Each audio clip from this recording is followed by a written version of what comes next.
नमस्कार। आपकी अदालत में आपका बहुत बहुत स्वागत है। आपकी अदालत में हम ऐसे लोगों को इनवाइट करते हैं जिनको लेकर जनता के मन में उत्सुकता रहती है, जिनसे लोग सवाल पूछना चाहते हैं, जिनके बारे में लोगों के मन में क्यूरियोसिटी होती है। पिछले दिनों मैं जहां भी गया, लोगों ने मुझे एक शख्स के बारे में कहा, आप इन्हें आपकी अदालत में बुलाइए। और मैं भी सोचने के लिए मजबूर हो गया, ये कौन है जिसके बारे में हर पब्लिक फंक्शन में लोग मुझे कहते हैं, जिसके बारे में लोग मैसेज भेजते हैं, दर्शकों की बार बार मांग आती है। पता किया, इनकी सोशल मीडिया पर काफी फॉलोइंग है। जब ये अपने घर से बाहर निकलते हैं तो सड़क पर ट्रैफिक जाम हो जाता है, लाखों लोगों की भीड़ इकट्ठा हो जाती है। इस शख्स को आपकी अदालत में आमंत्रित कर रहा हूं। प्लीज वेलकम बागेश्वर धाम के प्रमुख धीरेन्द्र कृष्ण शास्त्री।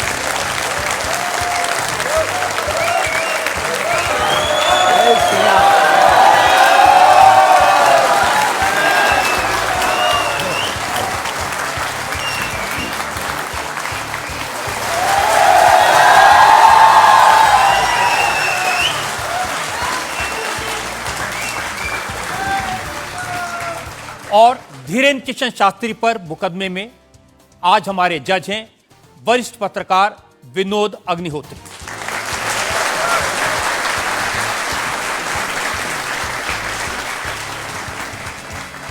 इससे पहले कि मुकदमा शुरू करें, इल्जामात सवालात का सिलसिला शुरू करें, आज के जज विनोद अग्निहोत्री की इजाजत चाहेंगे आज की कार्रवाई शुरू करने के लिए। इजाजत है मुकदमा शुरू करने की। और इससे पहले कि पहला इल्जाम लगे शास्त्री जी पर, एक नजर डालते हैं शास्त्री जी के लाइफ पर।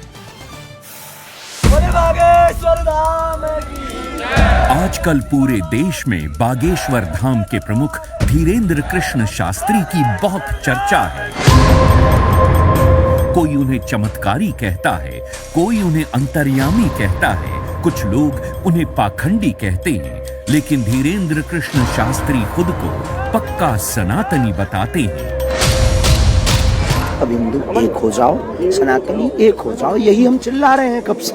शक्ति का प्रभाव दिखाना यही हमारा उद्देश्य है। धीरेन्द्र कृष्ण शास्त्री का दावा है कि उनके ऊपर बजरंगबली की विशेष कृपा है। वो भक्तों का दुख दर्द सिर्फ अपने इष्ट तक पहुंचाते हैं। चूंकि भक्तों पर कृपा बरस रही है, इसलिए धीरेन्द्र कृष्ण शास्त्री का प्रताप भी बढ़ रहा है। उनके भक्तों की संख्या अब लाखों में है। धीरेन्द्र कृष्ण शास्त्री सिर्फ 26 साल के हैं। साल 2 साल में ही बागेश्वर धाम के पीठाधीश्वर के रूप में वे विख्यात हो गए। अब बड़े बड़े मंत्री और अफसर भी उनके दरबार में हाजिरी लगाते हैं। धीरेन्द्र कृष्ण शास्त्री सबसे पहले नजरों में आए जब संस्कार टीवी पर उनकी भागवत कथा दिखाई जाने लगी। फिर वो चमत्कार भी दिखाने लगे। 21वीं सदी के इस कथावाचक के वीडियो आजकल हर मोबाइल में है। बाबा इंस्टाग्राम से लेकर फेसबुक तक हर जगह छा चुके हैं। जैसे जैसे धीरेन्द्र कृष्ण शास्त्री की लोकप्रियता बढ़ी तो विवाद भी सामने आ गए। धीरेन्द्र कृष्ण शास्त्री का दावा है कि वो कोई पैसा नहीं लेते। जो उनके दरबार में आना चाहता है उसे सिर्फ हनुमान जी के यहाँ नारियल बांधकर अर्जी लगानी पड़ती है। धीरेन्द्र कृष्ण शास्त्री एक अच्छे वक्ता हैं। अब उनका संकल्प है कि वो सनातन धर्म को घर घर पहुंचाएंगे और भारत को हिंदू राष्ट्र घोषित करवाएंगे। आपकी अदालत में धीरेन्द्र कृष्ण शास्त्री अपना मुकदमा खुद लड़ेंगे। तो आइए शुरू करते हैं आज का मुकदमा। आपकी अदालत में पहला इल्जाम धीरेन्द्र कृष्ण शास्त्री पर।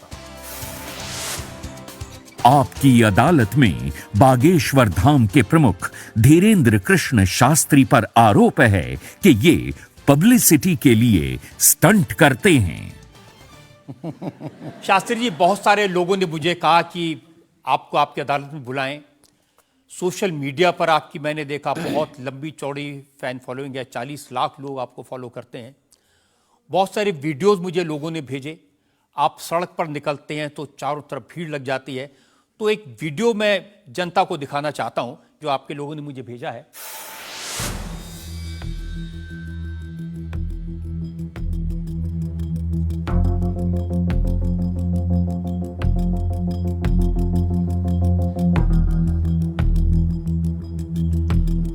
तो ये वाकई में शास्त्री जी असली वीडियो है या पब्लिसिटी स्टंट है, बनाया हुआ है?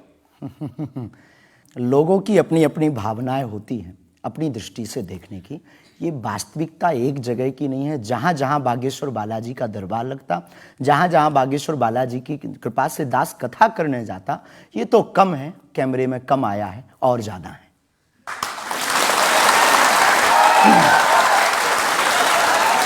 लेकिन 26 साल की उम्र में इतनी चर्चा, इतनी पब्लिसिटी, ऐसा क्या है आप में? जिसका गुरु बलवान होता है, चेला पहलवान होता है। जो लोग कहते थे ईश्वर नहीं होते या भगवान नहीं होते, हमारी दृष्टि में इस छोटे से गांव से, गढ़ा गांव, मध्य प्रदेश के बुंदेलखंड में एक छोटा गांव गढ़ा है। गढ़ा में रहने वाला एक छोटे परिवार का बालक धीरेन्द्र कृष्ण अगर यहां तक पहुंच सकता है बालाजी की कृपा से, तो भारत का प्रत्येक व्यक्ति भगवत कृपा से कहीं भी पहुंच सकता है। आपने ये नहीं बताया कि यहां तक कैसे पहुंच गए हैं। ये जो लोग हैं, जो फॉलो करते हैं, जो आपके बारे में इतनी बातें करते हैं, ये क्यों करते हैं? क्या है आप में? बागेश्वर बालाजी की कृपा वो सब पर है। लेकिन आप अगर कहेंगे, क्योंकि आपसे जीतना तो बड़ा मुश्किल है, और हम पहले आपको साफ कर दें कि चूंकि आपका नाम तो रजत शर्मा जी है, लेकिन हम आपको दयालु नाम से, क्योंकि हमारी भारतीय परंपरा में बड़ों का नाम नहीं लेते, तो हम आपको दयालु कहकर संबोधित करेंगे, अगर बुरा ना लगे तो। नहीं, आप कुछ भी करिए। वैसे हम आपके यहाँ आज मेहमान हैं, तो ये हमारा अधिकार भी है। तो दयालु जी, हमारे ऊपर, सबके ऊपर बागेश्वर बालाजी की कृपा है।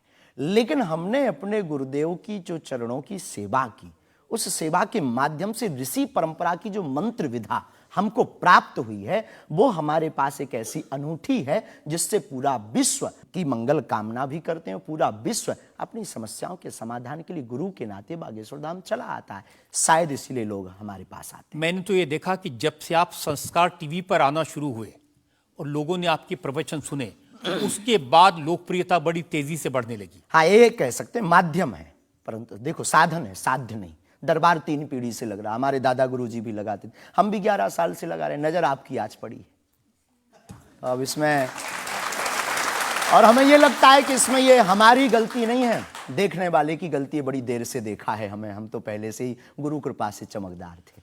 मुझे तो लग रहा है बहुत जल्दी देख लिया आपको, अभी तो आपकी उम्र ही कुछ नहीं है। हम उस परंपरा से हैं, जब 5 वर्ष की अवस्था में ध्रुव जी लीला कर सकते हैं, प्रहलाद जी लीला कर सकते हैं, तो हम 26 साल में क्यों नहीं लीला कर सकते? तो आपने क्या क्या लीलाएं की हैं? कोई ऐसी लीला नहीं की जिसमें हम फंसे, लेकिन आपकी अदालत में आए हैं, और आपके उसमें आप जो कह रहे हैं, तो हमारे जीवन में गुरु कृपा से जो किया, सब सनातन के लिए किया, और केवल सनातन के लिए करें। लीला का मतलब ये, हम कोई ईश्वर नहीं है, हम कोई भगवान नहीं है। साधारण जैसे ये इंसान है, वैसे हम मानव हैं, हम में कोई अलग नहीं है। बस हमने अपनी परंपरा को ठीक से जाना, ये अलग है। आप जब स्कूल में पढ़ते थे तो जैसे बाकी छात्र होते हैं ऐसे ही थे लगभग, और मास्टर जी कहते थे ये स्कूल में ना आए तो अच्छा है, इतना शरारती है? हाँ, उपद्रवी तो थोड़ा थे, क्योंकि हम जाते थे तो एक तो बहुत कम जाना होता था, लेकिन बहुत गंभीर और सौम्य भाव से हम जाते थे, और लोगों की भावनाएं हमारे पास रहती थी। चूंकि हमारे दादा गुरु का नाम बहुत प्रसिद्ध था, तो दादा गुरु के कारण लोग हमको भी प्रेम देते थे, स्नेह देते, दुलार देते। हमारे दादा गुरु जी को हनुमान जी का 2 बार साक्षात्कार हुआ, ऐसा हमने माना, और उनके अनुयायियों ने माना। तो हम जब स्कूल में जाते थे, तो बचपन से ही बड़ी कृपा थी, तो लोग, बच्चे हमारे पास आते थे, सब क्लासें एक साथ हो जाती थी, 9वीं 10वीं 8वीं सब एक हो जाती थी, जिसमें हम बैठते थे। अच्छा महाराज जी बताइए हमारी कितनी परसेंटेज बन रही है? तो हम, वो बचपना, उस वक्त ऐसा भाव रहता था दिखाने का। अब तो बहुत गंभीर हो गए, लोगों ने कह करके हमें बड़ा गंभीर बना दिया, तो वो भाव रहता। अच्छा ठीक है तेरी प्यारे 56% बन रही, और मेहनत कर 60 हो जाएगी। तो कौन, हनुमान जी बताते थे कितनी परसेंटेज? गुरु प्रेरणा हमसे कोई शक्ति बात नहीं करती है, कोई सामने नहीं हमारे पास बैठती है, हमें तो अनुभव होता है, प्रेरणा होती है, जो ऋषि परंपरा में प्रेरणा है, जो हमारे भारत में अनेकानेक महापुरुष, तो हमको प्रेरणा लगती है, ऐसा अनुभव होता है कि ऐसा होगा, जैसे हमें प्रेरणा लग जाती है कि ऐसा होगा, वो हम लिख देते हैं और इष्ट कृपा से और अपने इष्ट के प्रति आस्था से वो बात सत्य निकलती है। हमारा जीवन भी बड़ा अभाव से गुजरा। एक छोटी झोपड़ी रहती थी, वो भी झोपड़ी, कच्ची झोपड़ी, उसमें पिताजी रहते थे, हमारी माँ, हमसे छोटी बहन और उससे छोटा भाई, 5 लोग उसमें रहते थे। उसी में भगवान को स्थान था। दादा गुरुजी निर्मोही अखाड़ा से साधु थे, तो उन्हें परिवार से ज़्यादा मतलब नहीं था। तो बड़ा अभाव में गुजरा हमारा जीवन, बहुत विचित्र स्थितियों में गुजरा। लेकिन अभाव ने प्रभाव की महिमा बताई और आज प्रभाव ने हमें अभाव की महिमा बताई। तो आप कह रहे हैं कि जब छात्र थे तो साधारण छात्र थे, जैसे बाकी बच्चे होते हैं, वैसे आज घर परिवार वैसा था जैसे बाकी लोगों का होता है। कोई नई बात नहीं, कोई ऐसा, हम कोई ईश्वर नहीं है, हम संसार से कोई अलग से ब्रह्मा जी की फैक्ट्री से सेट नहीं भये। हम जैसे दुनिया है वैसे हम हैं। बस गुरु परंपरा और हनुमान जी की कृपा क्या होती है, शायद हनुमान जी ने और गुरु ने हमको चुना ये ललकार कर बताने के लिए, हमें लगता है हमारा। तो इस देश में तो बहुत सारे लोग हैं जो हनुमान जी के भक्त हैं, करोड़ों लोग। हाँ, मंगलवार को, शनिवार को मंदिरों में जाते हैं, व्रत रखते हैं, प्रसाद चढ़ाते हैं। तो हनुमान जी ने आपको क्यों पकड़ा? कुछ ज्यादा ही घनिष्ठता होगी हमारी, उनको ज्यादा मोहब्बत हम पर आई होगी। लेकिन इस करोड़ों लोगों में हनुमान जी के लाखों भक्त हैं, उन्होंने अपने लिए मांगा और हमने पूरी विश्व के लिए मांगा। इसीलिए हमें लगता है कि हम में और बाकियों में अंतर है। देखिए, आपने क्या मांगा, इसके कुछ वीडियोस मैंने देखे हैं। वाह। आप लोगों से कह रहे हैं कि आपके पास जितना चाहे दान दे दो, अपना मकान दे दो, फ्लैट दे दो, बंगला दे दो, घोड़ा दे दो, गाड़ी दे दो, सोना चांदी, बैंक, एफडी, मंगलसूत्र, अंगूठी, लुगाई लड़का छोड़ के सब मुझे दे दो। ये हमारा डिस्क्लेमर रहता है दरबार के पहले का।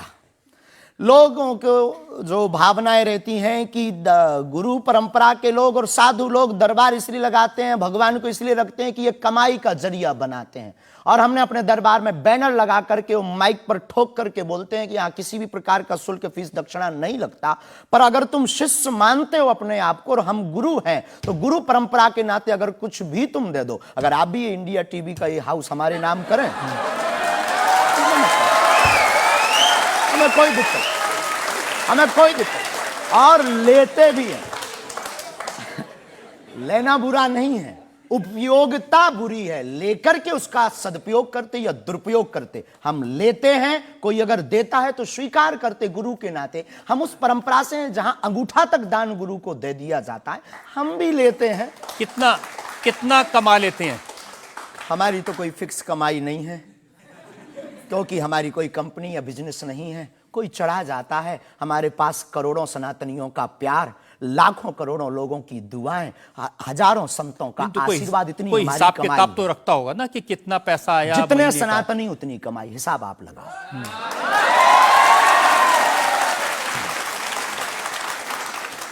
ज्यादा बातें इसलिए होती हैं कि आप जो स्टंट करते हैं पब्लिसिटी के लिए, आप ऐसी ऐसी बातें कह देते हैं। आप कहते हैं कि बिना वीजा के हनुमान जी रावण की लंका में घुस गए थे। ये जो मॉडर्न युवान भाई बहन है, इनको लंका प्रवेश के बारे में बताएंगे तो इनको ये लगता है कि ये घिसी पिटी बातें इनके दादा परदादा बताते रहे, ये बेचारे ऊब गए। इनको कुछ ऐसा चाहिए कि उस अध्यात्म से ये कनेक्ट हो पाए। और जैसे रावण ने मुझसे फोन पे बात की। हाँ, बिल्कुल, हम वही बोलने ही वाले थे। लगता है आज हमारी शक्ति आपके पास पहुंच गई। तो हमें आपको समझाना है, रावण से फोन का बात का मतलब सबके अंदर रावण बैठा है। कोई ऐसा दुनिया में नहीं जो गलत कृत्य देख रहा, गलत कर रहा और सच जानते हुए चुप है, वो रावण की दृष्टि का आदमी।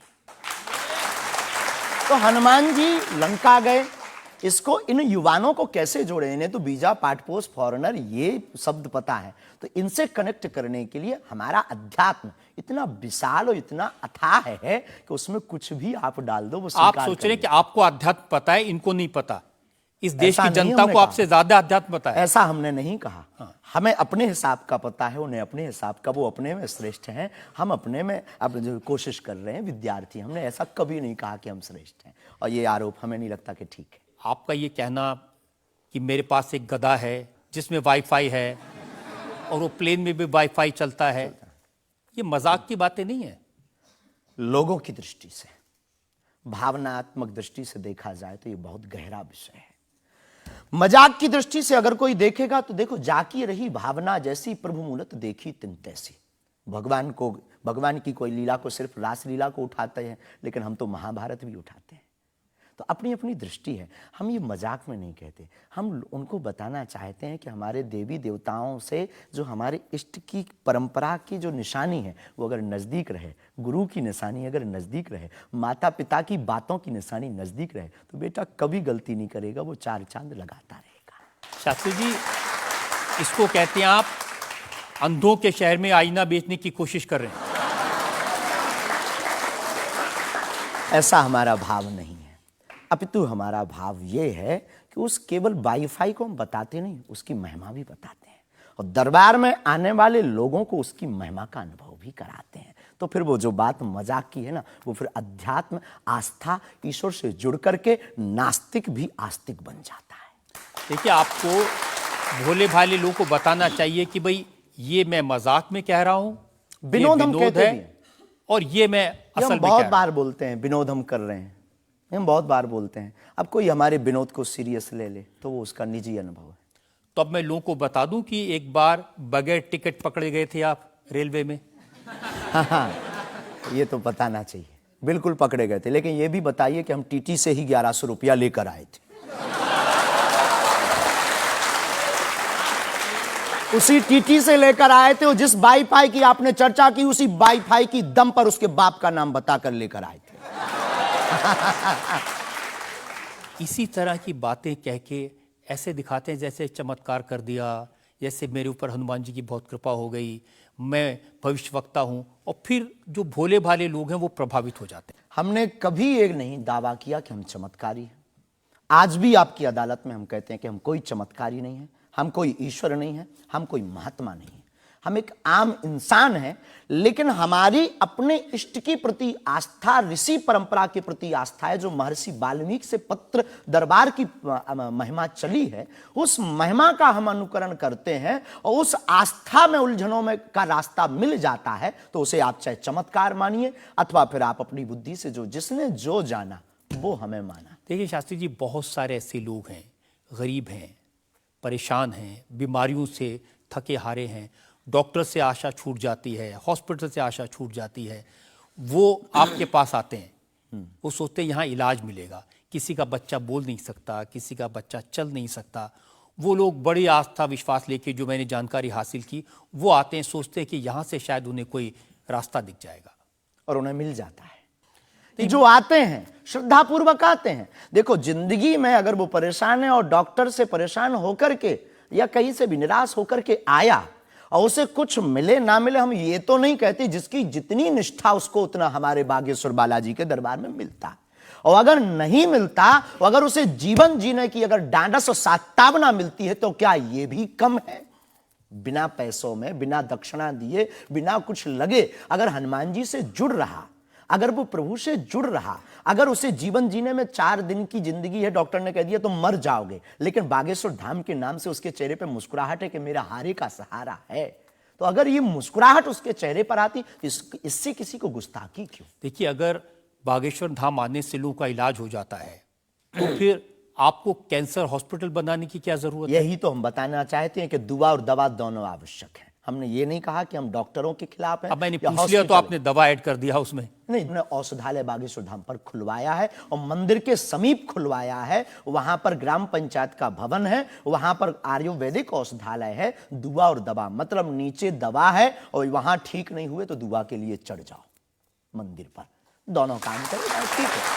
और ये कोई नई बात नहीं है, हमने ऐड नहीं की, डॉक्टर खुद ऐड करता है, ऑपरेशन करता है, जब ठीक नहीं होता तो वो भी कहता है तुम भी प्रार्थना करो। लेकिन ये सही है कि जिस इलाके में आप हैं उस इलाके में बहुत सारे ऐसे लोग हैं जो इसी तरह पर्ची निकालते हैं, जो इसी तरह दुआ की बात करते हैं। पूरे भारत में ऋषि परंपरा के अनेक लोग हैं, बहुत लोग तो नहीं कह सकते, पर अनेक लोग पूरे भारत में हैं। और केवल हमारे इलाके में नहीं, पूरे भारत में। हमारे इलाके में बागेश्वर बालाजी की महिमा और दादा गुरुजी के पास दरबार से, कृपा से बहुत से महापुरुष और भी। मैं बताता हूँ, एक लवलेश नाम के गुरुजी हैं, 20 साल की उम्र है, और वो भी इसी तरह से पर्ची निकालते हैं। वो भी इसी तरह से। हम कभी ऐसे मिले नहीं, इस भाव से हमारा कभी मिलना नहीं हुआ, और इस विषय पर उनका निज मत हो हम कह नहीं सकते, ईश्वर जाने। नहीं, मत तो पता नहीं, उनके ऊपर रेप का इल्जाम है और वो जेल में है, कह नहीं सकते।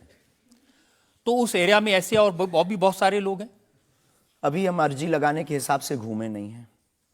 आप कहो तो इस बार जाकर के घूमेंगे कितने लोग हैं।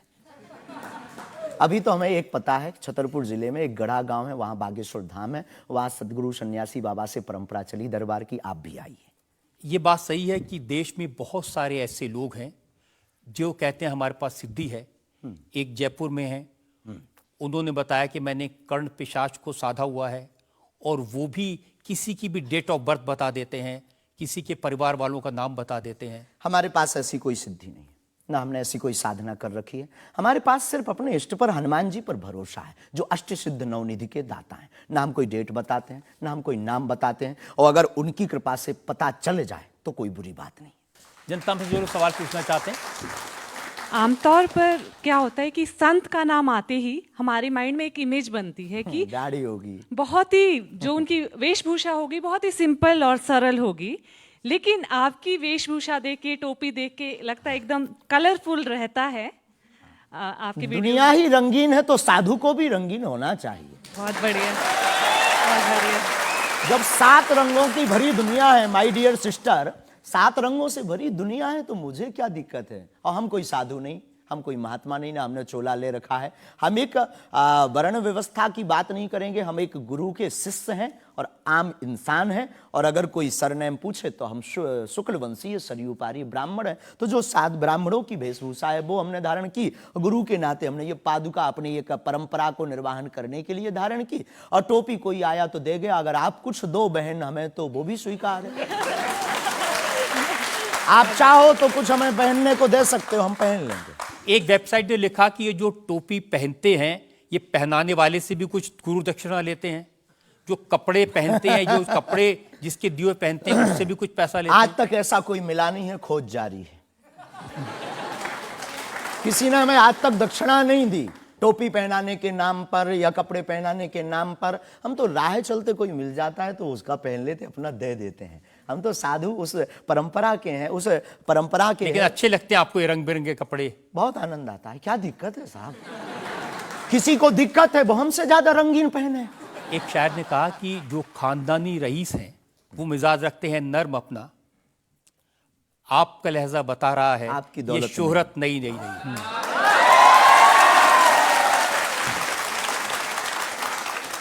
लोगों को लगता है, हमें लगता है कि हमारे जीवन में न हमें धन प्रिय है, न मान प्रिय है, न सम्मान प्रिय है, हमें हनुमान प्रिय है। और हमने जब से जन्म लिया तब से हम धनवान हैं, क्योंकि हमारे हनुमान हैं। और दुनिया का प्रत्येक हनुमान भक्त धनवान है जिसके जीवन में हनुमान है। अब वो निर्धन है इस दुनिया में जिसके जीवन में भगवान नहीं, वो निर्धन है। और अगर बाप हनुमान हो और धनवान हनुमान हो और उनका भक्त अगर रंगीन ना हो, पीला लाल ना हो, जब हनुमान जी लाल देह लाली से हो सकता तो लाल पगड़ी क्यों नहीं हो सकती? ये मुझे पता चल गया है कि आप इसी तरह की डायलॉग बाजी करके ही इतने पॉपुलर हुए हैं। लेकिन एक ब्रेक के रुकेंगे और ब्रेक के बाद आपकी अदालत में धीरेन्द्र कृष्ण शास्त्री पर जनता के इल्जामात और सवालात का एक और दौर। हम सनातन धर्म के कट्टर हैं और सनातन का विरोध हमें मुसलमानों से डर नहीं है, ना पादरियों से, ईसाइयों से, अपने में भी रहने वाले कुछ जयचंदों से भी डर है जो सनातन का विरोध कर रहे हैं। हम उनके खिलाफ भी बोलते हैं। आप मुझे बताइए कि आपकी अदालत में अब आप किसको बुलाना चाहते हैं? कटघरे में किसको बिठाना चाहते हैं, मुझे व्हाट्सएप करिए 93,505,93,105। जितनी जल्दी आपके सजेशन आएंगे, सुझाव आएंगे, उतनी जल्दी हम मिलेंगे आपकी अदालत में।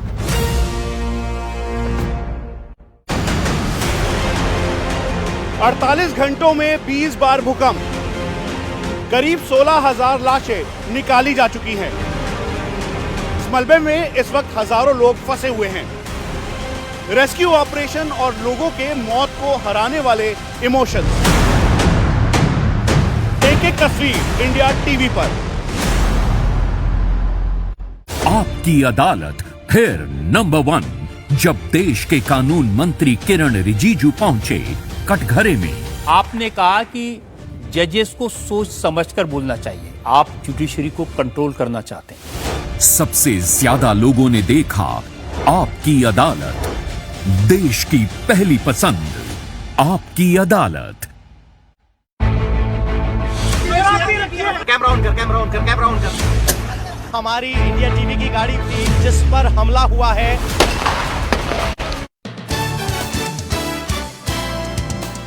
आपकी अदालत में आज हमारे मेहमान हैं बागेश्वर पीठ के प्रमुख धीरेन्द्र कृष्ण शास्त्री। आपकी अदालत में अगला हिस्सा। आपकी अदालत में बागेश्वर धाम के प्रमुख धीरेन्द्र कृष्ण शास्त्री पर इल्जाम है कि ये असभ्य भाषा का प्रयोग करते हैं। शास्त्री जी, कुछ लोग आपको पीठाधीश्वर मानते हैं, कुछ लोग गुरु मानते हैं, लोग महाराज कहते हैं, बड़ा आदर करते हैं, कोई संत कहता है, लेकिन आप जिस भाषा का प्रयोग करते हैं वो इस गरिमा के अनुकूल नहीं लगती कई बार।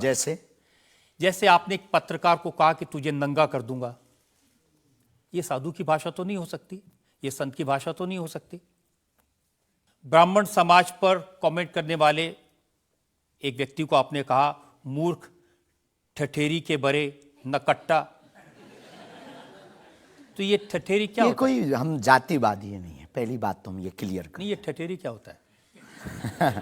ये हमारे बुंदेलखंड का एक भावनात्मक शब्द है, ठठरी।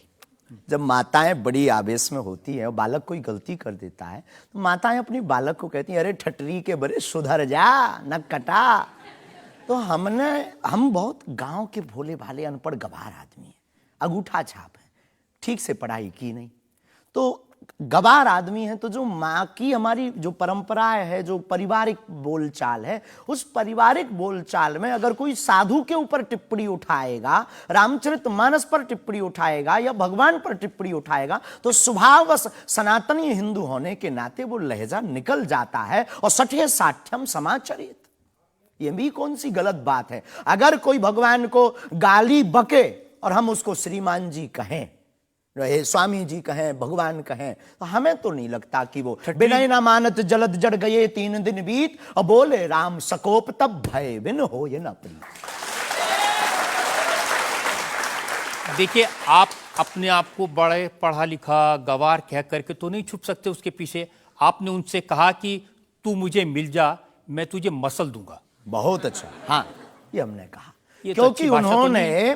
क्योंकि उन्होंने कथावाचकों को पाखंडी कहा था, जिस विषय पर आपने ये टिप्पणी किया है। उन्होंने कथावाचक, हमने कहा कथावाचक हो सकते पाखंडी, पर पर्टिकुलर नाम लीजिए, सब नहीं हो सकते। इस भारत में जगतगुरु स्वामी रामभद्राचार्य भी है, मुरारी बापू भी कथाव्यास है, पूज्यपाद श्री मलुक पीठाधीश्वर भी कथाव्यास है, उनमें एक दास भी है। ये महापुरुषों पे आज तक कोई इल्जाम नहीं है, और इन महापुरुषों पर इल्जाम नहीं है तो सब कथा। भाई, एक पत्रकार गलत हो सकता, सब नहीं हो सकता। हम अगर सबको कहें कि सब पत्रकार ऐसे होते हैं तो ये हमारी धूर्तता होगी। तो उसने सब कथावाचकों को ऐसा कहा था, तब हमने उसको कहा था कि भाई अगर तुम ऐसा कहो तो महापुरुषों के बारे में तो किसी को नहीं कहना चाहिए, तो बात ठीक है, तय है। रामचरितमानस के बारे में नहीं कहना चाहिए तो तय है। तो उसके लिए अगर ऐसा मसला कह दिया समझाने के लिए, वो है तो हमारा आदमी चेला। लेकिन आपने संत तुकाराम के बारे में क्या कहा? संत तुकार को, हाँ। आपने कहा संत तुकाराम की लुगाई रोज उन्हें मारती थी, रोज पीटती थी डंडे से। तो किसी ने उनसे पूछा, तुम रोज लुगाई से पिटते हो, शर्म नहीं आती? इसमें बोलचाल की भाषा में थोड़ा सा वो हुआ। हमने एक कथा पढ़ी थी एक पुस्तक में, उसमें लिखा था कि उनकी पत्नी झगड़ालू, बड़ी ईर्ष्यालु थी, बड़ी विचित्र थी, और वो संत तुकाराम जी को एक बार गन्ने के लिए भेजती, गन्ना वो एक लेकर शाम को आते तो वो उनके शरीर पर प्रहार कर देती, एक गन्ने के 2 टुकड़े हो जाते। पर तुकाराम बहुत अद्भुत महापुरुष थे, उन्होंने कहा देख तू कितनी ज्ञानवान है, पहले गन्ना एक था, हम लोग 2 थे, तूने मेरे शरीर पर प्रहार करके गन्ने के 2 टुकड़े कर दिया, अब एक तू चूस एक मैं लूं। तो लेकिन देखिए, आपने जो बोलचाल उसमें बिगड़ा आपने जिस अंदाज में कहा था वो सम्मानजनक नहीं था, समाज के लिए असभ्य था, इसमें कोई संदेह नहीं है। लेकिन हम अपनी भाषा से समझने का कोशिश करते हैं, जो कई बार हमारी भाषा लोगों के अनुरूप फिट नहीं है। कभी आपको नहीं लगता कि संत तुकाराम जैसे महान संत के बारे में ये कह दिया, उसके लिए हमें गलती माननी चाहिए? बिल्कुल, अगर ये किसी की भावनाओं को ठेस पहुंचा तो संतों के प्रति हमारे हृदय में अथाह प्रेम है, अथाह प्रेम। और हम स्वप्न में भी, हम तो खुद साधु परंपरा से जीवित हुए हैं, नालायक से बोलने लायक संतों के कारण हुए, और हम अगर संतों का अनादर करेंगे तो अपनी जिंदगी में हम रहेंगे कहां? तो हम तो विनम्रता पूर्वक अगर किसी को ठेस पहुंचा तो हमें नहीं लगता कि हमारे द्वारा उनको ऐसा कहा, लेकिन अगर किसी को ठेस पहुंचा और शब्द ऐसा मुंह से फिसल गया तो हम क्षमा प्रार्थी, कोई संदेह। अब मैं एक और उदाहरण आपको बताता हूँ। अच्छा किया कि आपने क्षमा प्रार्थना की, करना ही चाहिए साधु संतों के बारे में, अगर गलती से मुंह से कुछ निकल जाए, बहक करके अगर हो जाता तो कोई दिक्कत। आप बात कर रहे थे साईं बाबा के बारे में, और आपने कहा कि हमने सुना वो चांद मियां निकले। हाँ, सुना। आपने कहा कि कई बार लगता है कि 33 कोटि क्या कम पड़ गए, और समझदार के लिए इशारा काफी है जी। जिन साईं बाबा को करोड़ों लोग मानते हैं, करोड़ों लोग की श्रद्धा उनमें है, उन्हें भगवान मानते हैं, उनकी पूजा करते हैं, उनके मंदिरों में लाखों लोग जाते हैं, उनके बारे में इस तरह की भाषा? बात ये थी, प्रश्न ये था क्या साईं बाबा हिंदू हैं या मुसलमान? हमने कहा हम तो उस वक्त थे नहीं भाई साहब, अगर होते तो देखते टोपी पहनते थे कि माला। तो हमने जो सुना है, कोर्ट ने कहा, ऐसा एक पत्रकार में, पत्र वार्ता में निकला है कि वो चांद मियां हैं, उन्होंने, उनके जो कमेटी के लोग हैं उन्होंने क्षमा मांगी, तो हमने यही बात उनको बता दी, बस प्रेस की बात बता दी। तो हमसे ज्यादा ये आरोप जिस पत्रकार ने ये छापा है उस पर उठना चाहिए। नहीं, लेकिन आपके कहने से लोगों की भावनाएं आहत हुई। हमारा किसी भी संत के प्रति अनादर नहीं, सब धर्मों के प्रति सम्मान है। जो जिस धर्म को मान रहा बलपूर्वक उसको मानना चाहिए। हम सिर्फ अपने धर्म के कट्टर हैं, सिर्फ ये बताना चाहते हैं हम आपको। तो साईं बाबा का सम्मान करते हैं आप? बेझिझक, संत के नाते, संत के नाते बेझिझक। हमें बाबा साईं बाबा से क्या आपत्ति है, क्या विपत्ति है? हमें अपने आप से आपत्ति नहीं है, हम किसी साधु से कैसे आपत्ति हो सकती? क्योंकि जिस सनातन धर्म की आप बात करते हैं वो वसुदेव कुटुंबकम सबसे पहले तो संयम, धैर्य, भाषा पर नियंत्रण, ये सब। लेकिन कब तक धैर्य, कब तक संयम? राम की यात्रा पर कब तक पत्थर सहेंगे? पालघर के संतों को बर्बरता के साथ मारा जाता है, कब तक सहेंगे? रामचरितमानस की प्रतियां जलाई जाती हैं, कब तक सहेंगे? संतों को पाखंडी इस देश में बताया जाता है, कब तक धैर्य और संयम रखें? एक दिन भगवान का भी धैर्य खो गया था और उन्होंने भी बाण मार करके समुद्र को सुखा दिया था और रावण का दमन कर दिया था। तो हम कब तक धैर्य, ये भोले भाले लोग, ये भोले भाले सनातनी कब तक ये धैर्य सहेंगे? और एक बात हम आपकी अदालत में बोल देते हैं, सनातन के लिए अगर हमारे प्राण जाते हों और अगर लोगों की दृष्टि में हम असंयमित हैं तो ये हमें बने रहने दीजिए। देखिए, सनातन धर्म के बारे में आप अच्छी बातें कही, किसी को आपत्ति नहीं है, लेकिन अभी जो आप इतनी जोर जोर से कह रहे थे कब तक बर्दाश्त करें, कब तक बर्दाश्त करें, तो कौन आपको बर्दाश्त करने को कह रहा है? जो ये प्रतियां जला रहे हैं, जो संतों को मार रहे हैं, जो सनातन के खिलाफ झूठा प्रचार कर रहे हैं, जो संतों के खिलाफ और सनातन की संस्कृति को छिन्न भिन्न करने के लिए मूवी बना रहे हैं। जब आप ऐसी बातें कहते हैं ना, तो असदुद्दीन ओवैसी जैसे लोगों को ये कहने का मौका मिलता है कि इन लोगों को अनाप शनाप बातें करने का अधिकार दे दिया सरकार ने। उनको लगता है कि इस तरह की बातें करते हैं उससे समाज में नफरत पैदा होती है, दीवारें खड़ी होती हैं। हम करें तो चोरी, वो करें तो सीना जोरी।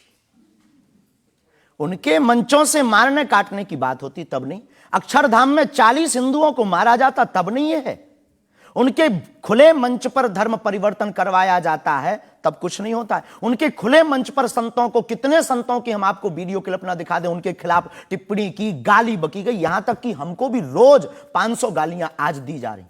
तो क्या ये सही है?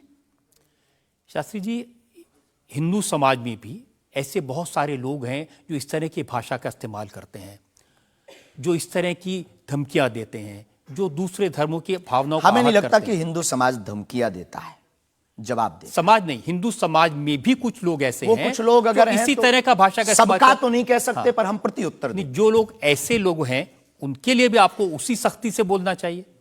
हम किसी भी पंथ के विरोधी नहीं हैं, हम सनातन धर्म के कट्टर हैं, और सनातन का विरोध हमें मुसलमानों से डर नहीं है, ना पादरियों से, ईसाइयों से, अपने में भी रहने वाले कुछ जयचंदों से भी डर है जो सनातन का विरोध कर रहे हैं। हम उनके खिलाफ भी बोलते हैं। और ये जो मसलने वाला विषय है, ये मसलने वाला विषय जो हमने बोला है, वो किसी मुसलमान के लिए नहीं बोला, एक हिंदू व्यक्ति के लिए ही बोला, जब उसने संतों पर उंगली उठाई थी। और बोलना हमारा, हमें मौलिक अधिकार है, हम भी भारतीय नागरिक हैं। मुसलमानों से कुछ परेशानी है आपको? बिल्कुल भी नहीं, हमारे तो मित्र भी हैं। मैंने तो ये हमें भी कोई सुना कि आपकी बहन की शादी एक मुसलमान से पैसे लेकर सहयोग आपने दी, करवाई हाँ। थी। आज भी हमारा मित्र, अभी 5 दिन पहले ही मिला, चाय भी पी। और हमारा लगभग 500-600 मुसलमान परिवार है जो आत्मा से जुड़े हैं। इस भारत का प्रत्येक नागरिक अपने हृदय पर अगर हाथ रखे ना, अब मीडिया में वो कुछ भी बोले, तो उसकी रगों में राम और कृष्ण का ही ब्लड बह रहा है। तो हम मानवता के पुजारी हैं, हम मानवता के पुजारी हैं, जातियों के या पंथ के पुजारी नहीं। हम इसको लेकर मेरे पास और इल्जाम है। हम एक ब्रेक के रुकेंगे और ब्रेक के बाद आपकी अदालत में धीरेन्द्र के शास्त्री पर इल्जामात और सवाल आपका एक और। चाहे जी से लगी जी जरा हो गया, चाहे हरि से लगी जी हरा हो गया। अब एक ही चाहे हमको चाहिए, वो अगर चाहे हनुमान जी तो फिर क्या चाहिए।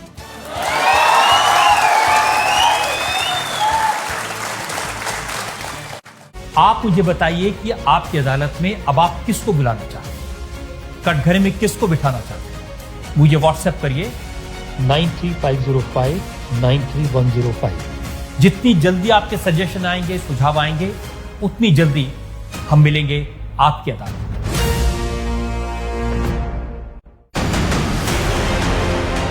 48 घंटों में 20 बार भूकंप, करीब 16,000 लाशें निकाली जा चुकी हैं।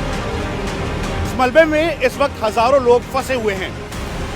Rescue operation. आपकी अदालत फिर नंबर 1 जब देश के कानून मंत्री किरण रिजिजू पहुंचे कटघरे में। आपने कहा कि जजेस को सोच समझकर बोलना चाहिए, आप जुडिशरी को कंट्रोल करना चाहते हैं। सबसे ज्यादा लोगों ने देखा आपकी अदालत, देश की पहली पसंद आपकी अदालत। Welcome back. आपकी अदालत में आज मुकदमा चला रहे हैं धीरेन्द्र कृष्ण शास्त्री पर। आपकी अदालत में अगला इल्जाम। आपकी अदालत में बागेश्वर धाम के प्रमुख धीरेन्द्र कृष्ण शास्त्री पर आरोप है कि ये अपने विरोधियों को धमकी देते हैं। शास्त्री जी, सुना है कि विरोधियों को धमकी दे रहे थे आप, लेकिन आजकल आपको भी धमकियां मिलने लगी हैं। आपको भी लोग कह रहे हैं कि जान को खतरा है। हाँ, ये कोई नई बात नहीं है। इस भारत में जब जब भी सनातन की बात किसी ने पुरजोर तरीके से उठाई है, तो उसको मिटाने के लिए और उसको डिगाने के लिए तरह तरह के स्वांग और षड्यंत्र, तरह तरह के प्रायोजित ढंग से उसको फंसाने के उपाय किए गए हैं। लेकिन सिर पर सीताराम, फिकर फिर क्या करना। और रही बात धमकी की, तो साधु परंपरा में या हम अपनी गुरु परंपरा में कभी किसी को धमकी नहीं देते हैं। हम सिर्फ ये कहते हैं कायदे में रहोगे तो फायदे में रहोगे। आपके लिए सुरक्षा की मांग करने के लिए आपके समर्थकों ने जंतर मंतर पर एक प्रदर्शन किया, उसका वीडियो मैंने देखा है। और जो लोग बागेश्वर धाम के नाम पर वहां प्रदर्शन कर रहे हैं, वो कह रहे थे अब चाकू छोड़ो, तलवारें रखो, अब इन लोगों को गोली मारो। और वो लोग बहुत ही हिंसक भाषा का इस्तेमाल ये बिल्कुल भी कतई हमें पसंद नहीं है, और इसकी छूट हमने कदापि किसी को नहीं दी है। क्योंकि हम स्वयं ये कहते हैं कि जिंदगी में याद रखना, सनातन धर्म वो धर्म है जो अहिंसा का पुजारी है, और हम हिंसा के पक्षधर नहीं है। क्योंकि हिंदू का अर्थ ही होता है जो हिंसा का दमन करे। लेकिन आपने तो कुछ रिएक्ट ही नहीं किया। वो आपके स्पोक्स पर्सन हमें हैं, आप- कहा कि अरे तुम सब कब मारोगे, जब सब मर जाओगे, ईसाइयों को मुसलमानों को कब मारोगे? नहीं, ये बात बिल्कुल गलत है, क्योंकि सबको जीने का अधिकार है और हमें ऐसी कोई जानकारी नहीं लगी और हमारी तरफ से कोई लोग नहीं गए। अब मैंने पूरे आपको भारत में जानकारी लोग- दे दी, आप चाहें तो मैं आपको वीडियो भेज दूंगा, वो देख लीजिए। बिल्कुल, हम एक बार बोलेंगे उनको, बेझिझक बोलेंगे। हम कभी इसके पक्षधर नहीं है। हम भारत में बहुत प्रेम और बहुत ही अहिंसा पूर्वक जीवन के पक्षधर हैं, इसलिए हमने हिंदू राष्ट्र की मांग की है। इतने अहिंसा के पक्षधर हैं आप, आपने खुद एक बार कहा कि अब सब हिंदू अपने हाथ में हथियार उठा माला और भाला रखो, ये तो हमारी देवी देवताओं के भी हाथ में है।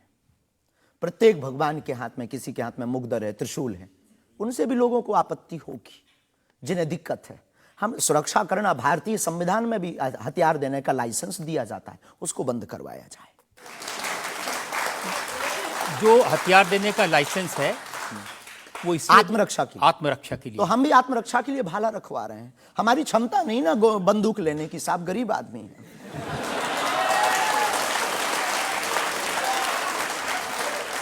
जब आप इस तरह की बातें करते हैं ना, तो फिर सवाल ये उठता है कि आपकी सुरक्षा के लिए टैक्स पेयर क्यों पैसा दे, जनता क्यों पैसा दे? आप इस तरह की बातें करेंगे, भाला की बात करेंगे, बंदूक की बात करेंगे, गोली की बात करेंगे, तो धमकी मिलेगी। हाँ मिलेगी, लेकिन हमने कभी बंदूक की बात नहीं की, हमने भाला और माला की बात की। और रही बात सुरक्षा की, तो प्रत्येक नागरिक की सुरक्षा करने की जिम्मेदारी भारत सरकार की है और हमें अपने इष्ट और भारत की सरकार पर भरोसा है, वर्तमान सरकार पर भरोसा है। साधु संत के तुम रखवारे, असुर निकंदन राम दुलारे, एक तो हमारा पहला भरोसा ही है। हमारे इष्ट हमारे हनुमान जी है और हमारा ये धमकी नहीं है। और बार बार मरना नहीं, एक बार बचना नहीं, तो डरना किस बात का? तो जब तक जिएंगे, प्राण अगर जाते हो चले जाएं, पर सनातन की चर्चा और घर घर राम पहुंचाने की चर्चा नहीं हम छोड़ेंगे। वो 50 उपाय कोई करेंगे।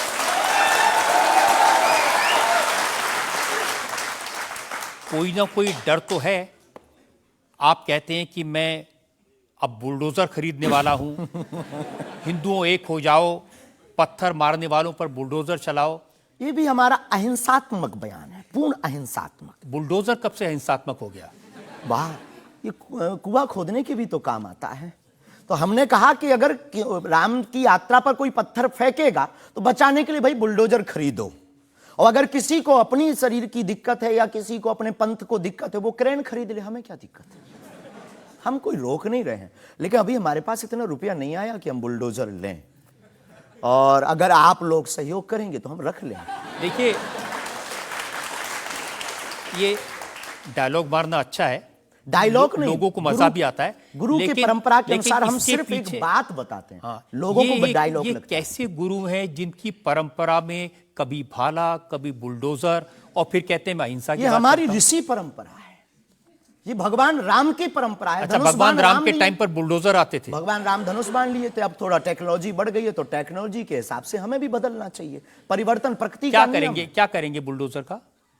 आत्मरक्षा।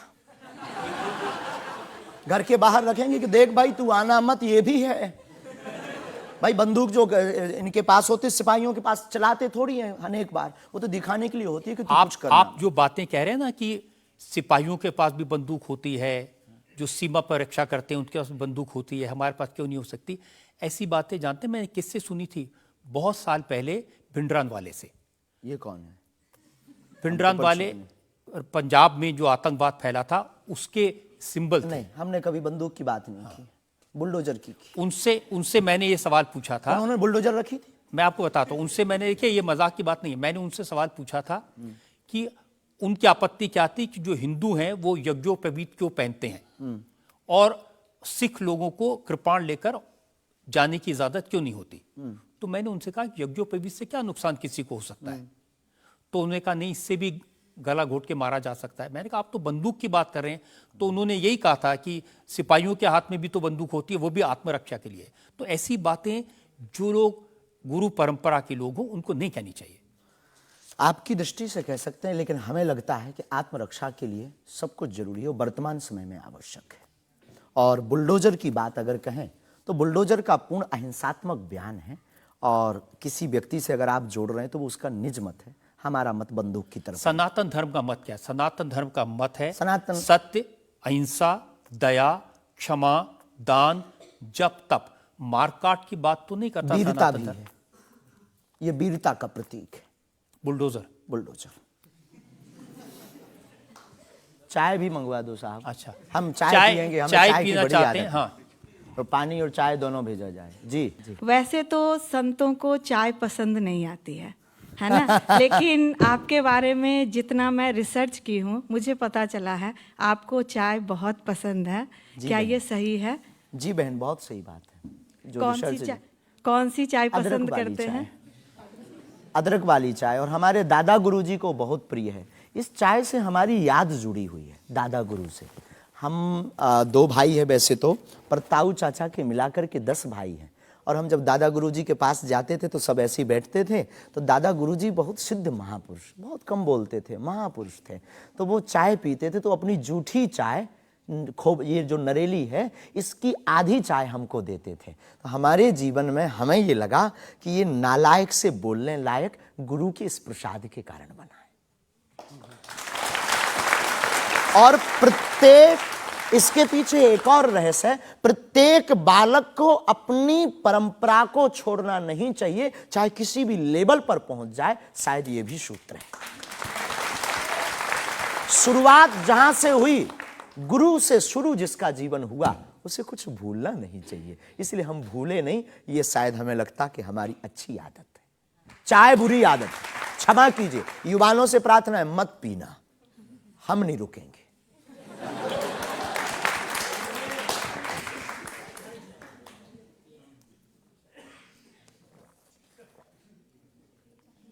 और हमारे दादा गुरु ने तो श्लोक भी बनाया है, कहो तो सुनाऊं। चाय पर श्लोक। चाय पर श्लोक आपने नहीं सुना होगा, एक बार केटली गर्भ संभूतम शक्कर पत्ती मिश्रितम कप मध्य विराजते देवी ओम चाय चंडिकाय नमो नमः। और केवल इतना ही नहीं, चाय और चाह दोनों जिंदगी में बहन जरूरी है। चाय हमारे लिए जरूरी है क्योंकि हमें लगता कि चाय से गुरु की याद आती है, और जिससे ईश्वर की याद आए वो बुरी चीज भी अच्छी है।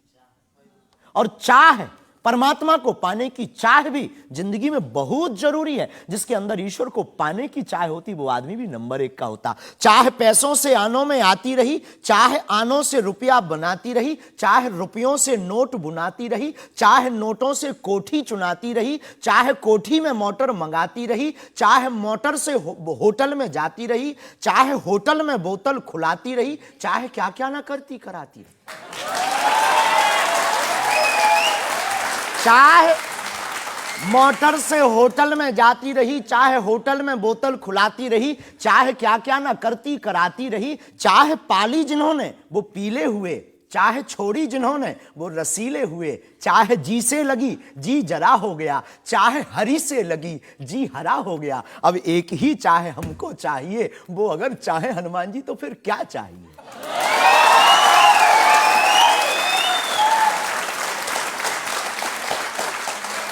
अब आप ये मत कहना कि ये डायलॉग बाजी है क्योंकि हम आपकी अदालत में ये कहते, हमारा कोई भी बयान डायलॉग नहीं है। हमारा प्रत्येक बयान हमारे युवाओं को और भारत को जगाने का है। मैं तो सोच रहा था कि आपको पहले से पता होगा कि मैं क्या पूछने वाला हूं। शायद ये जो चाय आप पीते हैं, इससे एनर्जी आती है, ऊर्जा आती है, शक्ति मिलती है? लगभग गुरु की याद आती है। और देखो चाय पीना, देखो सच बात यह है कि चाय पीना ठीक नहीं है, चाय हानिकारक है, भूख मारती है।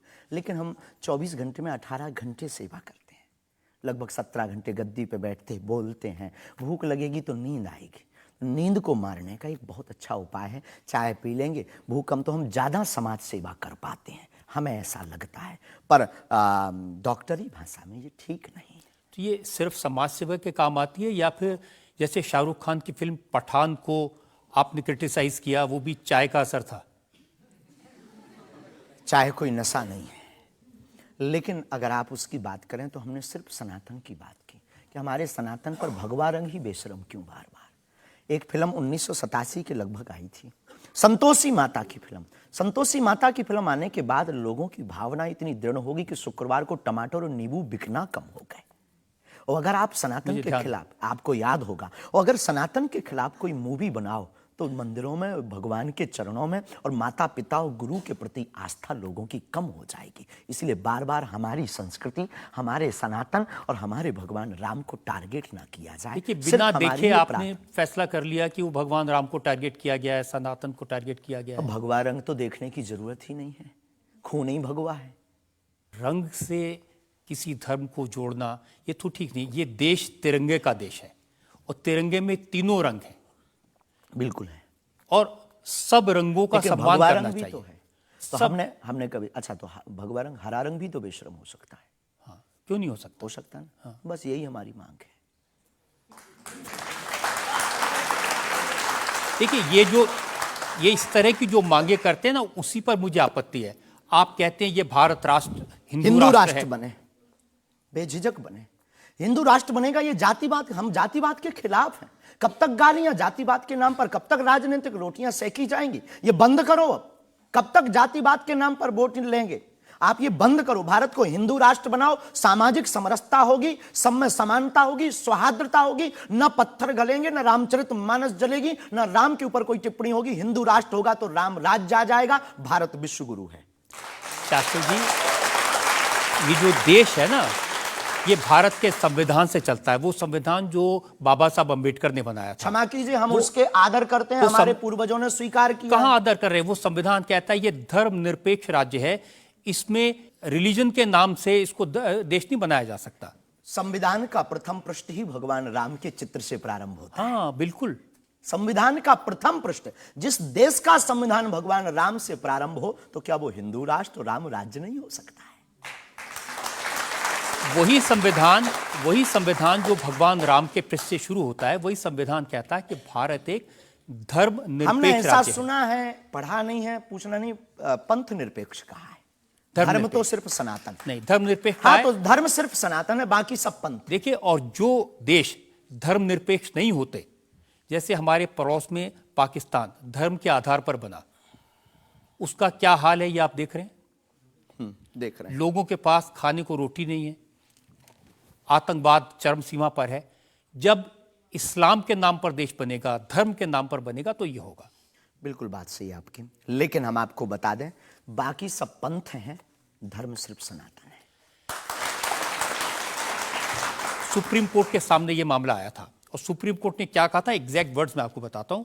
सुप्रीम कोर्ट ने कहा कि भारत जैसे धर्मनिरपेक्ष देश में धर्म के आधार पर घृणा फैलाने की, लोगों को बांटने की गुंजाइश नहीं है।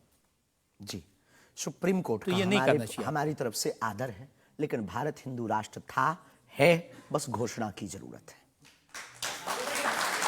देखिए, आप रंग के नाम पर फिल्मों का विरोध करते हैं। आपने कहा कि ये फिल्म नहीं चलने देंगे। हम सिर्फ सनातन के विरोधियों का विरोध करते हैं। कोई रंग से, कोई व्यक्ति से, किसी संप्रदाय से हमारा कोई विरोध नहीं। सनातन के विरोधी से हमारा विरोध है, वो किसी भी बिरादरी या समुदाय या समाज का, चाहे भले ही क्यों। आपको यह भी समझना होगा, जिस फिल्म का आप इतना विरोध कर रहे थे, जिसको आप कह रहे थे कि लोग देखने ना जाएं, उसको करोड़ों ने देखा और वो लोग सुपरहिट फिल्म हुई। होनी भी चाहिए। हमने सुना सुधार भी किया है, और सुधार करके कोई करे तो फिल्मों से हमारा कोई विरोध नहीं है, क्योंकि वो एक कला है और कला के प्रति हमारा सम्मान है। नहीं, लेकिन आप तो बार बार, कभी आप आमिर खान की फिल्म का जिक्र करते हैं, कभी क्योंकि वो शाहरुख खान पीके वाली मूवी बना करके भगवान को गाल पर चिपका करके शंकर जी को बाथरूम में बंद करता है। तो क्या ये सही है? जिसके प्रति हमारी आस्था है, लाखों लोग कहेंगे इस बात को सुनने के बाद, जिनके प्रति हमारी आस्था है, उनके साथ ऐसा मजाक किया जाए, भगवान के साथ खिलवाड़ किया जाए, क्या ये सही है? और उसकी बात बोलना अगर विरोध है तो हम मरते दम तक विरोध करेंगे। शास्त्री जी, मुझे कभी कभी लगता है कि चूंकि आपकी उम्र कम है, जैसे आप भिंडरान वाले को नहीं जानते, ऐसे ही फिल्मों का इतिहास भी आप नहीं जानते। एक फिल्म आई थी बैजू बावरा, उसमें एक भजन था, मन तड़पत हरि दर्शन को आज, जो सबसे हिट था। इसे लिखा शकील बदायूनी ने, म्यूजिक दिया नौशाद ने, गाया मोहम्मद रफ़ी ने। हम आपको बहुत विनम्रता पूर्वक कहें कि हम किसी भी समुदाय के विरोधी नहीं हैं। पुनः हम कहते हैं, हम रहीम को मानने वाले और कबीर का सम्मान करने वाले हैं। हम शेख मुबारक के साथ मित्रता निभाने वाले। ये आपको समझने की जरूरत है, ये मलिक मोहम्मद जायसी और रसखान का देश है जहां पर उन्होंने भगवान का गुणगान किया। हमने कभी विरोध नहीं किया, सम्मान किया, रसखान के पद गाए, रसखान के प्रति हमारा आदर है और भारत में सामाजिक सौहार्दता बनी रही, ये हमारी मांग है। और क्या ये नाजायज मांग है? नहीं, जिन आमिर खान का जिक्र कर रहे हैं, उन्होंने जब लगान फिल्म बनाई, उस फिल्म में जो भजन था वो जावेद अख्तर ने लिखा और रहमान ने उसका म्यूजिक दिया। जी, तो उसके प्रति सम्मान है। हमने सुना नहीं है, अभी तक उस फिल्म को देखा नहीं है, पर उसके प्रति हमारा सम्मान है। उसके प्रति हमारा कोई अगर वीडियो के लिए विरोध का मिले तो दिखाइए। मैं भेजूंगा आपको, यही आपकी नहीं, प्रॉब्लम है। हमारा विरोध उस गाने के प्रति नहीं, उस गाने के प्रति नहीं है। बस हमारा तो सिर्फ सनातन की बात है, फंडा सिर्फ सनातन। सिर्फ मैं कह रहा हूं कि आपको जिसका विरोध करना है उसके बारे में थोड़ी सी जानकारी हासिल कर लीजिए। आपको न मिले तो मुझसे पूछ लीजिए। बहुत अच्छा है, अब आगे से ये कोशिश करेंगे, लेकिन सनातन के लिए पूछ नहीं पाएंगे हम। सनातन पर उंगली उठाएगा तो इधर से भी डायरेक्ट सीधा सा होगा। ऐसा लगता है कि जैसे आपने सनातन धर्म के नाम पर धमकियां देने की दुकान खोल ली है। अगर किसी को यह धमकी लगती है तो उसे लगना चाहिए, क्योंकि प्रत्येक भारतीय नागरिक को बोलने का अधिकार है और हमें भी बोलने का अधिकार है सनातन के लिए, क्योंकि हमारा जन्म सनातन के लिए हुआ, हमारा जीवन सनातन के लिए है और हम मरेंगे भी सनातन। बोलने पर आपत्ति नहीं है, हम धमकी देने पर आपत्ति है। हम धमकी नहीं देते, हम सिर्फ ये कहते हैं कायदे में रहो तो फायदे में रहो। ये भारत राम का देश है, बस हम कायदा सिखाते हैं और गुरु का काम है कायदा सिखाना, धमकी नहीं। गुरु क्या डांट करके धमकी देता है? गुरु धमकी, अगर कुम्हार मटका बनाता है तो भीतर से हाथ भी तो लगाता है। तो हम तो गुरु परंपरा के हैं, तो गुरु के नाते हम समझाते हैं, माय डियर, मेरे प्यारे, सनातन के लिए मत बोलो। बुंदेली भाषा ऐसी भाषा बोलेंगे तो अच्छा है। नहीं बोलेंगे, पर ठठरी बरे भी नहीं छोड़ेंगे। एक और ब्रेक के लिए रुकेंगे और ब्रेक के बाद आपकी अदालत में धीरेन्द्र शास्त्री पर इल्जामात और सवाल आपका एक और। क्या चाहते हैं आप हनुमान जी से? सनातन धर्म और हिंदू राष्ट्र। फिर भी मांग पूरी नहीं होगी। अगर हिंदू राष्ट्र आप कह देंगे कि बन गया तो हम अखंड भारत मांगेंगे। प्रदर्शनकारी जो है वो लगातार पत्थरों की बरसात कर रहे हैं। 10-12 घंटे के अंदर अंदर 3 आतंकवादी हमले हो चुके हैं। जहां पर इस समय फायर कंटिन्यूस किया जा रहा है और वहां से भी काउंटर फायर आ रहा है। 6 घंटे से ज्यादा का समय बीत चुका है और मुठभेड़ अभी भी जारी है। आप देख सकते हैं 18 सालों से सच की बेबाक आवाज, इंडिया टीवी। Welcome back. आपकी अदालत में आज हमारे मेहमान हैं बागेश्वर पीठ के प्रमुख धीरेन्द्र शास्त्री। आपकी अदालत में अगला इल्जाम। आपकी अदालत में बागेश्वर धाम के प्रमुख धीरेन्द्र कृष्ण शास्त्री पर इल्जाम है कि ये दुष्प्रचार करवाते हैं। देखिए, एक उदाहरण मैं आपको देना चाहता हूं। YouTube पर मैं देख रहा था, एक वीडियो है आपका, और उस वीडियो को देखने से ये इंप्रेशन आता है कि जैसे प्रधानमंत्री नरेंद्र मोदी आपके दरबार में आए, और एक नहीं 3 ऐसे वीडियो हैं बागेश्वर धाम ऑफिशियल चैनल पर। अब आपके समर्थकों ने बनाया, मैं आपको दिखा देता हूं, आप बताइए कि वो आपका है क्या नहीं। बागेश्वर धाम सरकार पहुंचे पीएम मोदी, तो क्या मोदी जी भी बागेश्वर धाम सरकार के भक्त हो गए हैं?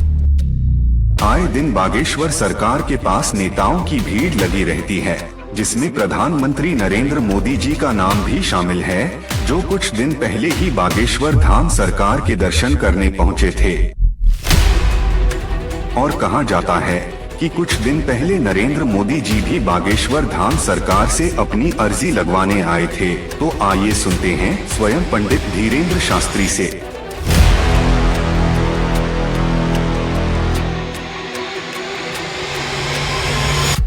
मोदी जी को ये प्रोजेक्ट करते हुए जैसे बागेश्वर धाम आए, मेरी जानकारी है कि 3 वीडियोस हैं, उनमें से एक बागेश्वर धाम का है। बागेश्वर धाम के ऑफिशियल चैनल से कभी हो ही नहीं सकता है, न ऐसी भूल हो सकती है, क्योंकि हमने कभी ऐसी इजाज़त नहीं दी। ये बहुत बड़ी गलतियां हैं। टीआरपी के चक्कर में रोज तो लोग हमारी शादी करवा देते हैं यूट्यूब पर। आपने सिर्फ ये भर देखा, ये भी तो देखिए कि हर बार हमारी लड़की बदल दी जाती है। हैप्पी बर्थडे कहीं ये कह दिया जाता है। एक ने न्यूज डाली थी, बागेश्वर सरकार 23 तारीख को परिणय सूत्र में बंधेंगे। संतों के फोन आने लगे। तो ये सिर्फ मीडिया पर, चूंकि बागेश्वर धाम बहुत सर्च हो रहा, और हनुमान जी भला सर्च हो क्यों ना, हनुमान जी तो लोगों की श्वास में, ये पवन पुत्र हैं। तो लोग बागेश्वर धाम बालाजी के नाम से सर्च करते हैं, तो लोगों को जो कुछ यूट्यूब वाले हैं, सब नहीं, कुछ यूट्यूब वाले हैं जो अपनी व्यूअरशिप बढ़ाने के चक्कर में इस प्रकार का कुकृत्य करते हैं, जो दुष्प्रचार है। और बागेश्वर धाम ने इस पर अनेक बार कार्रवाई भी की, उनके खिलाफ नोटिस भी भेजा, और अनेक बार डिस्क्लेमर भी बागेश्वर दरबार में हमने दिया है कि किसी भी प्रकार की भ्रामक जानकारी से बचें। धाम का इस प्रकार से कोई भी लेना देना नहीं है, ये खुद की निजता के साथ वो बेफुजूली के कार्य कर रहे हैं, और बागेश्वर धाम इसके लिए कानूनी कार्रवाई भी करवाएगा। शास्त्री जी, प्रधानमंत्री को लेकर इस तरह की वीडियो बागेश्वर धाम के नाम से जाएं, तो आपको नहीं लगता कि ये भोले भाले लोगों के लिए मिसलीडिंग है? लोग ऐसी बातों पर भरोसा कर लेंगे। धाम से तो हुआ नहीं, कोई कर रहा हो तो खबर नहीं है, पर कर रहा जो उसके खिलाफ कानूनी कार्रवाई। अगर आपके नाम पे भी कोई कर रहा है तो भी आपको कोई एक्शन लेना चाहिए। आपने कुछ कार्रवाई की है? हाँ, अनेक बार नोटिस भी भिजवाया है,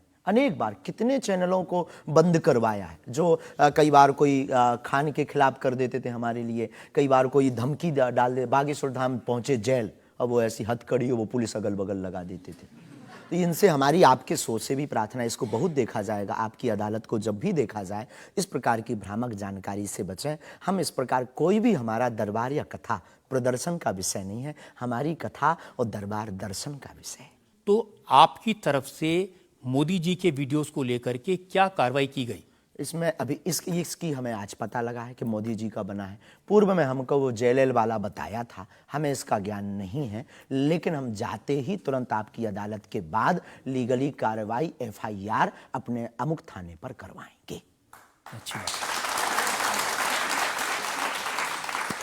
इसके अलावा और भी बहुत सारे वीडियोज हैं, देवेंद्र फडणवीस का है, मनोज तिवारी का है, ये भी फर्जी वीडियो है। अरे नहीं, ये तो आए थे, इनके मत करवा दियो ना ना ना देवेंद्र फडणवीस जी भी आए थे, मनोज तिवारी हमारे बहुत प्रिय शिष्य हैं, वो भी आए थे, और बहुत आए हैं, पर मोदी जी नहीं आए हैं। हाँ, ये बता देते हैं, तो इन पे एफआईआर जी डिलीट ना करवा दियो, आप रोक दियो। लेकिन आपके एक दो सेंटेंसेस हैं जिसमें आप कुछ मोदी जी कह रहे हैं, मोदी जी आइए। हाँ, वो हम लंदन में दरबार में थे, ये शायद उससे अगर ये जोड़ा हो, पूरा तो देखा नहीं, उससे जोड़ा हो तो खबर नहीं, हौस नहीं।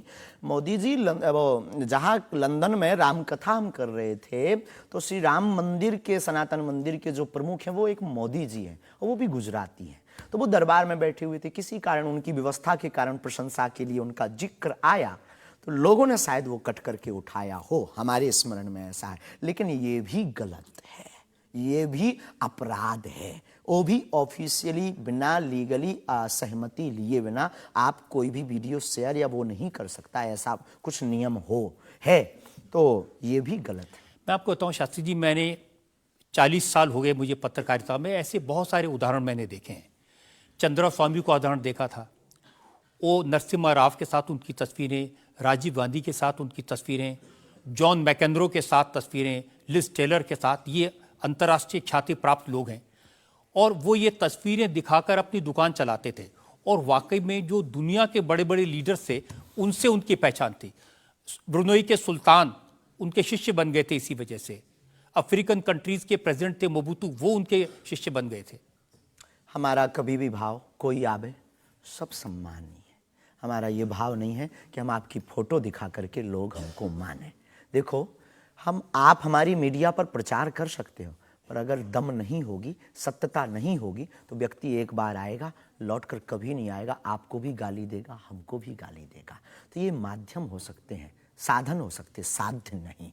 तो हमारा ऐसा भाव नहीं, क्योंकि हमारे पास जो है वो खुली किताब है, ऊपर से नीचे तक, और हम कभी ये नहीं चाहते कि लोग देखें। अब कोई देख रहा तो वो उनकी दृष्टि और उनकी आंख है, हम तो सिर्फ ये चाहते हमें हमारा परमात्मा हनुमान जी देखें, बस। क्या चाहते हैं आप हनुमान जी से? सनातन धर्म और हिंदू राष्ट्र। फिर भी मांग पूरी नहीं होगी। अगर हिंदू राष्ट्र आप कह देंगे कि बन गया, तो हम अखंड भारत मांगेंगे।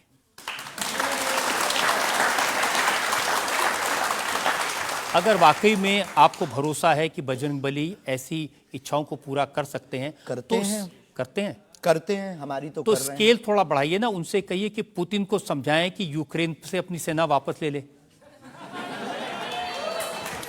आइए।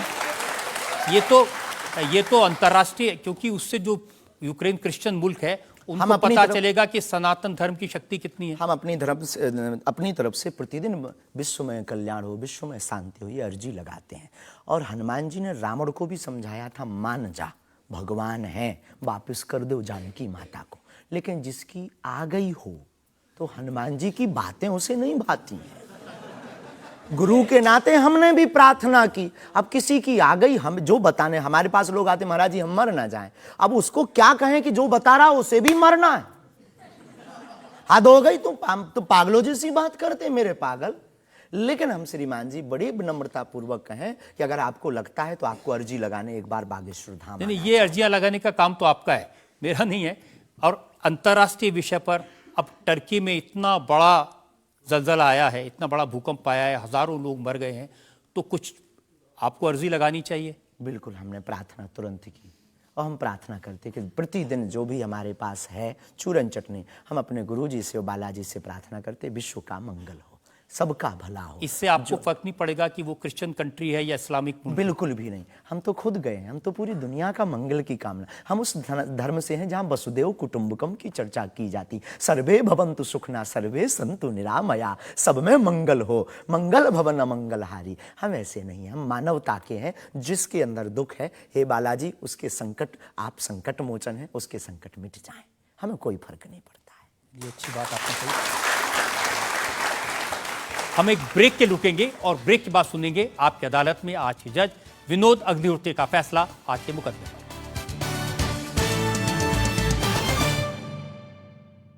आपकी अदालत फिर नंबर 1, जब देश के कानून मंत्री किरण रिजिजू पहुंचे कटघरे में। आपने कहा कि जजेस को सोच समझकर बोलना चाहिए, आप जुडिशरी को कंट्रोल करना चाहते हैं। सबसे ज्यादा लोगों ने देखा आपकी अदालत, देश की पहली पसंद, आपकी अदालत। Welcome back.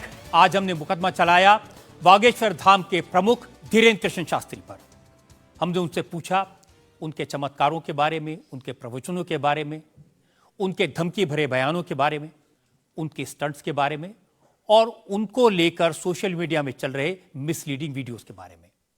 अब वक्त है आपकी अदालत में आज के जज विनोद अग्निहोत्री के फैसले का। बागेश्वर धाम के प्रमुख आचार्य श्री धीरेन्द्र शास्त्री पर लगे सभी आरोपों और उनके जवाब सुनने के बाद अदालत इस निष्कर्ष पर पहुंची है कि ऋषि और संत परंपरा वाले इस देश में उन्हें भी अपने विचार लोगों तक पहुंचाने का अधिकार है।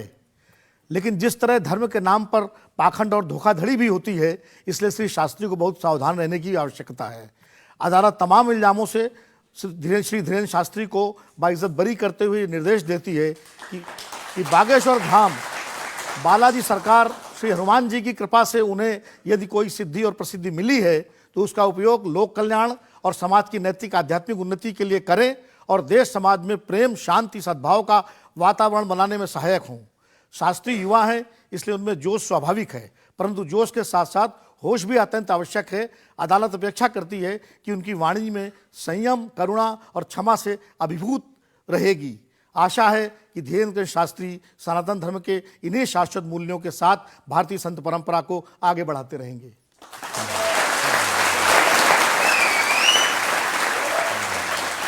इस विश्वास के साथ कि हमारे जज साहब ने जो हिदायत दी है धीरेन्द्र शास्त्री उसका पालन करेंगे, संभल कर रहेंगे और समाज में किसी भी तरह की भ्रांतियां न फैलें, इसका ध्यान रखेंगे।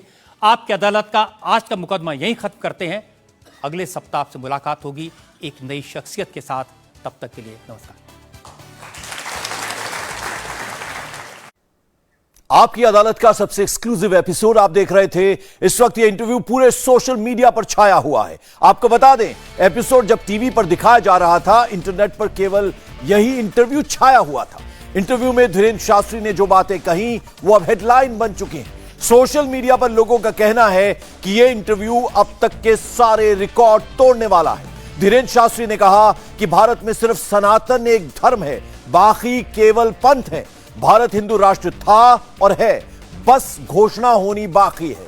धीरेन्द्र शास्त्री ने अपने इंटरव्यू में कहा कि मैं सिर्फ सनातन विरोधियों के खिलाफ हूं। धीरेन्द्र शास्त्री उर्फ बागेश्वर महाराज का यह एक्सक्लूसिव इंटरव्यू आपकी अदालत में फिर से आप देख सकते हैं सुबह 10 बजे।